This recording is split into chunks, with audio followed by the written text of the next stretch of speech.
Ya.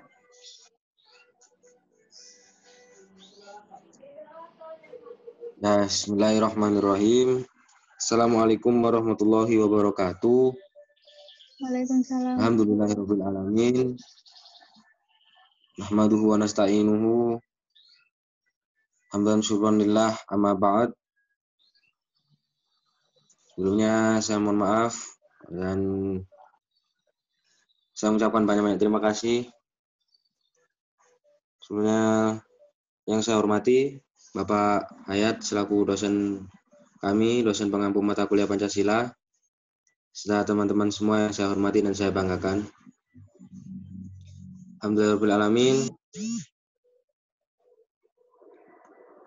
Sebelumnya mohon izin untuk dari kami kelompok 3 yang insya Allah ingin mempresentasikan hasil kinerja kami, yaitu mengenai Pancasila sebagai ideologi negara dan perbandingan ideologi.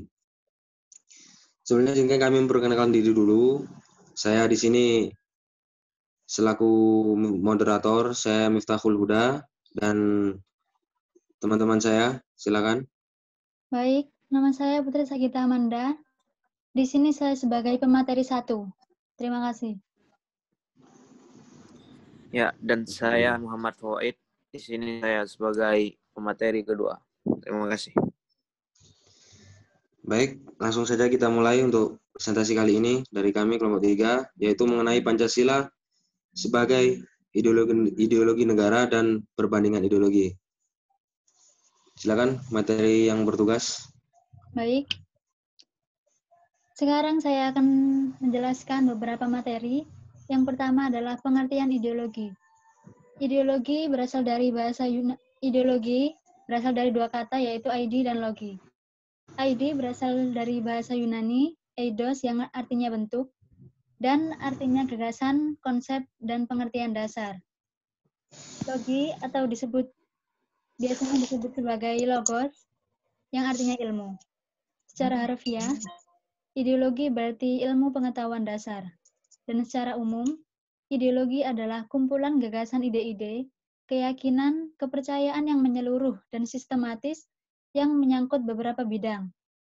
Yang pertama adalah bidang politik, bidang sosial, bidang kebudayaan, dan bidang keagamaan. Dan bidang politik ini sudah termasuk di dalamnya bidang pertahanan dan bidang keamanan. Dan selanjutnya adalah ideologi terbuka. Ideologi terbuka adalah ideologi yang tidak dimutlakan. Maksudnya itu, nilai dan cita-citanya tidak dipaksakan dari luar, melainkan digali dan diambil dari kekayaan rohani, moral, dan budaya masyarakatnya sendiri. Dan ciri-ciri ideologi terbuka. Yang pertama adalah tidak diciptakan oleh negara, tapi ditemukan oleh masyarakatnya sendiri. Yang kedua adalah menghargai pluralitas. Maksudnya pluralitas itu sikap menerima keadaan yang beragam, dengan harapan untuk saling pengertian satu sama lain. Maksudnya, meskipun kita hidup dalam berbeda agama, berbeda suku, ataupun berbeda dalam segi hal lainnya, tapi kita harus tetap saling memiliki sikap toleransi, harus tetap saling memiliki sikap saling menghargai dan saling percaya. Dan yang ketiga adalah tidak pernah memaksa masyarakat, melainkan menginspirasi masyarakat. Jadi ideologi terbuka ini tidak pernah memaksa masyarakatnya untuk selalu bersedia untuk berkorban demi ideologi ini. Dan selanjutnya adalah ideologi tertutup. Ideologi tertutup adalah ideologi yang bersifat mutlak. Maksudnya mutlak itu, tujuan dan norma-normanya ditentukan oleh politik, sehingga dinyatakan sebagai kebenaran yang tidak boleh dipersoalkan lagi, tapi harus dipatuhi.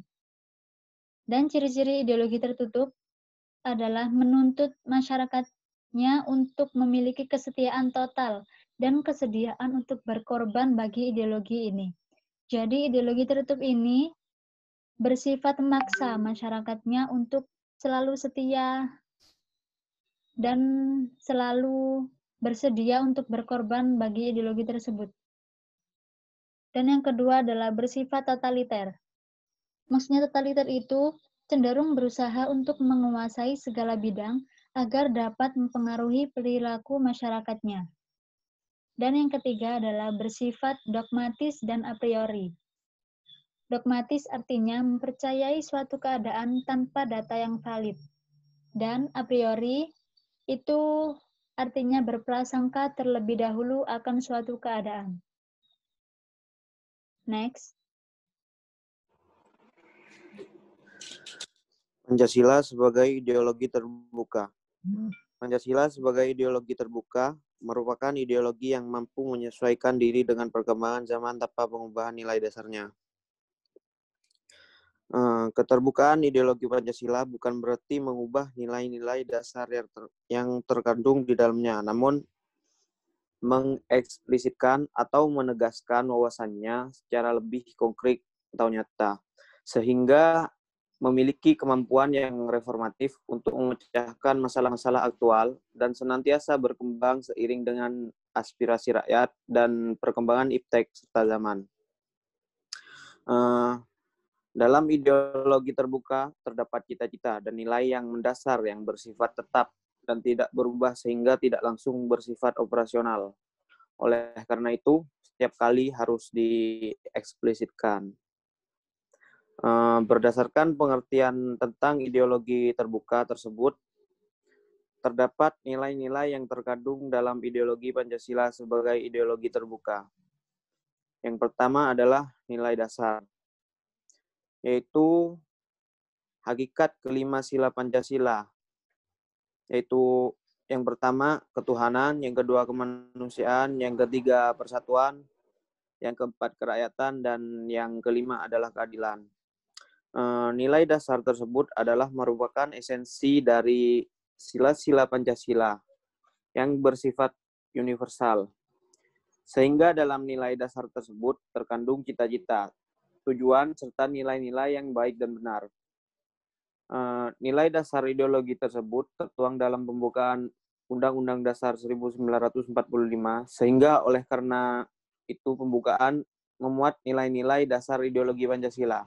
Maka pembukaan Undang-Undang Dasar 1945 merupakan suatu norma dasar yang merupakan tertib hukum tertinggi. Dan yang kedua adalah nilai instrumental,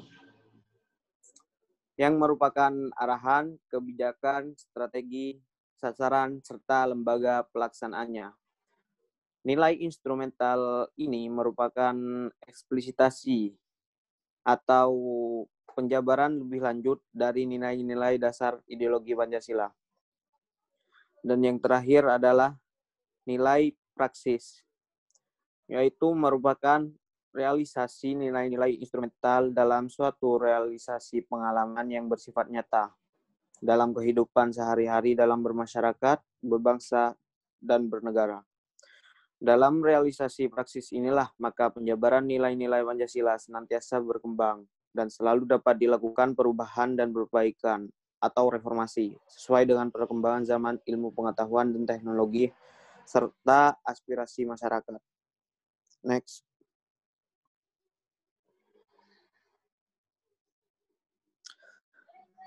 Pancasila sebagai ideologi tertutup. Sebenarnya Pancasila merupakan ideologi yang terbuka. Namun, dalam perjalanannya, Pancasila juga pernah mengalami masa-masa di mana ideologi Pancasila menjadi ideologi yang tertutup. Pada masa Orde Baru, penguasa secara terus-menerus dan sistematis memonopoli penafsiran Pancasila melalui P4 atau Pedoman Penghayatan dan Pengamalan Pancasila, atau juga bisa disebut Eka Prasetya Pancakarsa.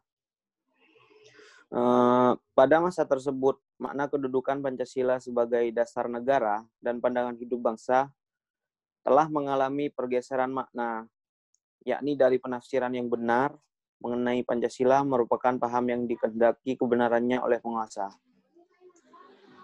Pada masa itu, pada masa Orde Baru, masyarakat dituntut untuk mempunyai pemahaman yang sama tentang makna Pancasila sendiri. Dan Pancasila hanya dijadikan alat untuk memanipulasi rakyat secara sistematis demi melanggengkan kekuasaan penguasa tersebut. Next.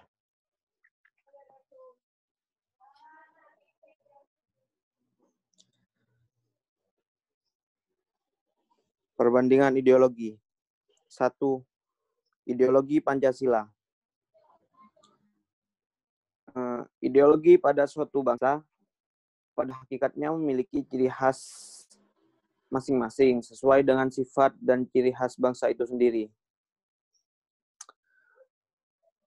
Ideologi Pancasila sebagai ideologi bangsa dan negara. Ideologi Pancasila sebagai ideologi bangsa dan negara Indonesia berkembang melalui suatu proses yang cukup panjang, yang mana pada awalnya secara keaslian bersumber dari nilai-nilai yang dimiliki oleh bangsa Indonesia, yaitu dalam adat istiadat, serta dalam agama-agama bangsa Indonesia sebagai pandangan hidup bangsa. Oleh karena itu, nilai-nilai Pancasila berasal dari nilai-nilai pandangan hidup bangsa.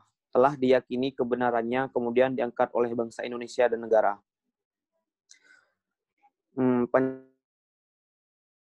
Pancasila pada hakikatnya merupakan kesepakatan filosofis dan kesepakatan politis dari segenap elemen bangsa Indonesia dalam mendirikan negara. Dan tujuan pokok dirumuskannya Pancasila adalah sebagai dasar negara dan filsafat negara. Sehingga konsekuensinya seluruh aspek dalam penyelenggaraan negara berdasarkan sistem nilai yang terkandung dalam Pancasila. Baik, next.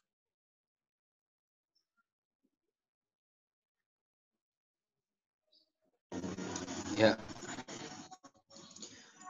saya lanjutkan yang nomor 2, poin nomor 2, yaitu makna ideologi bagi bangsa dan negara, ya, yang dimana manusia dalam mewujudkan tujuannya untuk meningkatkan hakikat dan martabatnya. Jadi makna ideologi bagi bangsa dan negara itu suatu tujuan sebenarnya, suatu dasar untuk manusia meningkatkan derajat, harkat, serta martabatnya dalam peranannya sebagai bangsa bernegara. Ya, yang dalam kenyataannya senantiasa membutuhkan orang lain. Karena itu manusia membutuhkan suatu lembaga bersama untuk melindungi haknya. Dan dalam pengertian inilah manusia membentuk suatu negara. Ya, jadi dalam penjabaran konteks ini bisa kita artikan bahwa negara itu adalah, pengertian negara adalah suatu ruang lingkup bersama yang memiliki tujuan untuk melindungi hak-hak masing individu. Negara itu adalah rumah untuk melindungi rakyatnya. Dan di sini negara sebagai lembaga kemasyarakatan, sebagai organisasi hidup. Ya, ini organisasi hidup manusia senantiasa memiliki cita-cita dan harapan. Ya, ide-ide serta pemikiran yang secara bersama merupakan suatu orientasi yang bersifat dasariah bagi semua tindakan dalam hidup kenegaraan. Maka terdapat suatu yang bersifat dialektis antara ideologi dengan masyarakat negara. Di satu pihak membuat ideologi semakin realistis, dan di pihak lain mendorong masyarakat semakin mendekati bentuk yang ideal. Ya. Selain sebagai sumber motivasi, ideologi juga merupakan sumber semangat dalam berbagai kehidupan negara. Ideologi akan menjadi realistis manakala terjadi orientasi yang bersifat dinamis antara masyarakat, bangsa, dan ideologi. Jadi ideologi itu bisa tercapai, bisa terwujudkan. Ya, maksudnya ideologi yang dalam konteks negara kita itu Pancasila, dalam tanda kutip Pancasila, itu bisa terwujud apabila terjadi orientasi. Apabila terjadi, kalau secara bahasa orientasi itu pengenalan. Ya. Orientasi atau hubungan timbal balik yang bersifat dinamis, artinya secara terus-menerus, kontinu, antara masyarakat berbangsa, dan ideologi tersebut. Ya, karena dengan demikian, ideologi akan bersifat terbuka, ya, tadi sudah dijelaskan, dan antisipatif, bahkan bersifat reformatif, dalam arti senantiasa mampu mengadaptasi perubahan-perubahan sesuai dengan aspirasi bangsanya. Itu bisa dipahami. Next. Nah, ini poin ketiga, ideologi liberalisme. Ideologi liberalisme yang di sini pada akhir abad ke-18 di Eropa, terutama di Inggris, terjadi satu revolusi dalam bidang ilmu pengetahuan kemudian berkembang ke arah revolusi teknologi industri. Ya. Perubahan tersebut membawa perubahan orientasi kehidupan masyarakat, baik dalam bidang sosial, ekonomi, maupun politik. Ya. Jadi terjadi satu revolusi di Eropa yang ini dalam bidang ilmu pengetahuan, kemudian berkembang ke segi skala bidang, ya, baik dalam itu bidang sosial, ekonomi, politik, bahkan teknologi, industri. Ya. Paham liberalisme berkembang dari akar-akar rasionalisme, materialisme, dan empirisme. Ya, rasionalisme ini artinya orang yang berpikir rasional, berpikir nyata, jernih. Materialisme dari kata material yang bisa diartikan orang yang bisa dibilang hubud dunya, atau ya orang materialistis lah. Nah, empirisme ini hampir sama pengertiannya dengan materialisme, hampir sama, sedikit mirip. Ya. Kemudian liberalisme atau liberal adalah sebuah ideologi atau pandangan filsafat dan tradisi politik yang didasarkan pada pemahaman bahwa kebebasan adalah nilai politik yang utama. Jadi liberal ini adalah sebuah pandangan filsafat atau pandangan ideologi dasar, ide dasar yang mengutamakan kebebasan dalam perkembangan nilai politik atau tradisi politik yang lain. Yang secara umum digambarkan liberalisme ini mencita-citakan suatu masyarakat yang bebas, dicirikan oleh kebebasan berpikir bagi para individu, Ini yang perlu kita garis bawahi. Ya.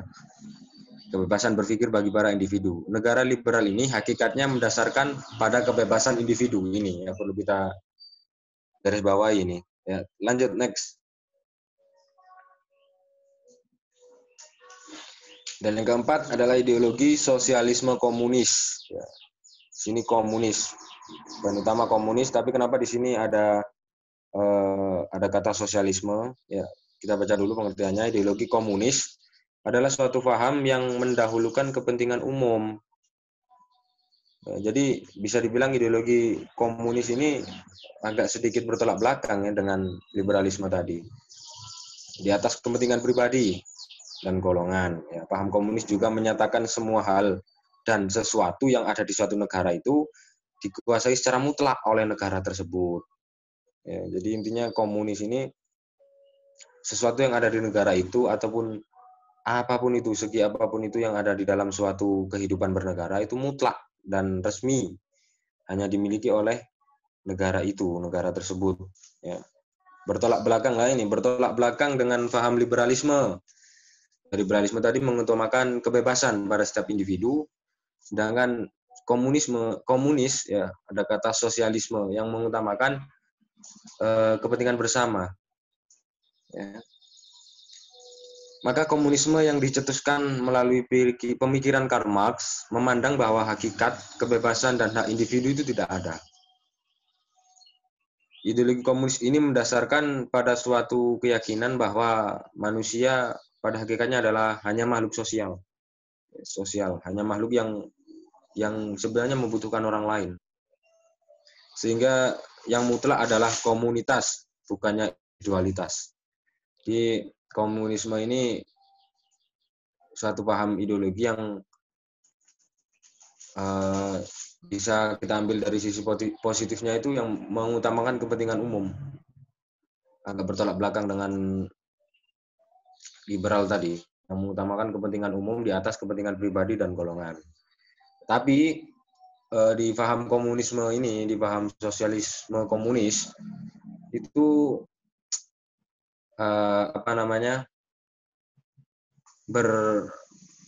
beranggapan atau berfatwa bahwa sesuatu yang dimiliki oleh negara itu atau hal apapun itu dimiliki oleh negara tersebut itu mutlak dan sudah konkret dimiliki oleh negara itu sendiri. Ya, lanjut.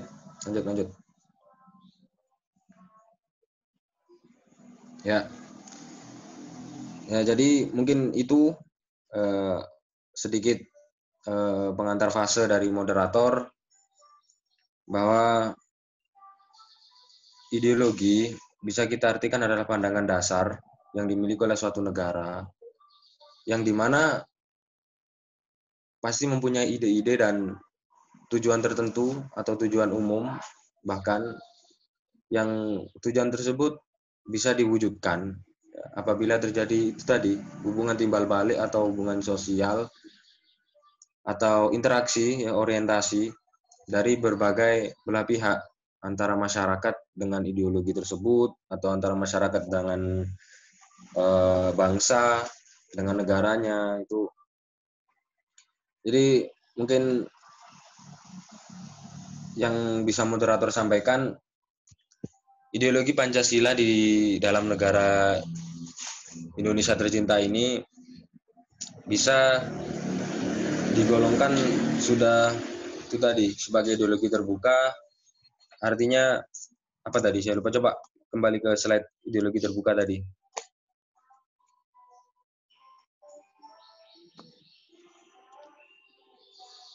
Nah ini ya, ideologi terbuka adalah ideologi yang tidak dimutlakkan. Artinya Pancasila sebagai ideologi terbuka itu tidak diciptakan oleh negara, tapi ditemukan oleh masyarakat itu sendiri.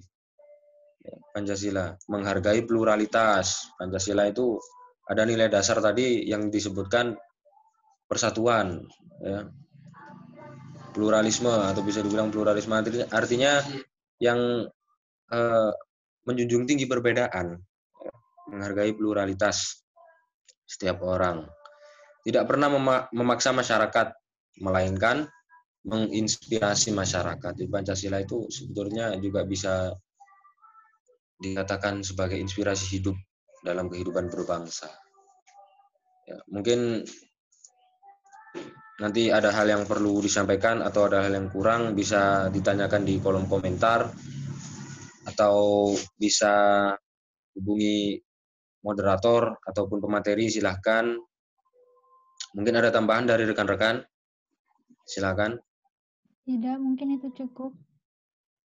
Mungkin itu cukup ya. Ya, itu sedikit yang bisa kami sampaikan. Sebelumnya saya mohon maaf apabila ada salah kata dari moderator, baik dari moderator maupun dari pemateri. Dan sedikit yang bisa saya sampaikan, tugas kita saat ini adalah menjaga ideologi kita, ya, memperkokoh pemahaman ideologi kita, dan jangan pernah menganggap pluralisme itu rendah. Ya, kita junjung tinggi pluralisme. Karena Indonesia ini terdiri dari berbagai macam suku, bangsa, adat, dan budaya. Dan kata Bung Karno, alasan berdirinya sebuah negara itu karena kebinekaan. Karena kita satu. Dan sebelumnya filosofi dari Pancasila pun sudah ada terjabarkan jelas. Kita terdiri dari berbagai macam suku dan bangsa. Ya. Mulai dari Borneo, Celebes, Maluku, Jawa, ya. Tapi tanpa kita sadari, kita sudah mau hidup dalam satu ruang lingkup negara, kan? Itu sudah merupakan nilai filosofi dari contoh dari nilai dasar persatuan tadi. Sudah termasuk apa? Nilai dasar, sudah nilai perwujudan, wujud konkret. Walaupun dengan perjuangan yang demikian, ya, waktu zaman kolonial baru kita dipersatukan, alhamdulillah dapat dipersatukan dengan nilai kebinekaan. Ya, mungkin itu saja yang bisa saya sampaikan dari moderator. Kami dari kelompok 3 ucapkan terima kasih sebanyak-banyaknya atas perhatian dan partisipasi teman-teman. Saya akhiri, akhir kata, sedikit ini ada pesan buat semuanya ya. Soekarno itu lebih suka pemuda yang ngopi sambil membicarakan dunia daripada kutu buku yang memikirkan dirinya sendiri. Terima kasih. Qul qouli hadza auli walakum. Wassalamualaikum warahmatullahi wabarakatuh. Waalaikumsalam warahmatullahi wabarakatuh. Waalaikumsalam warahmatullahi wabarakatuh.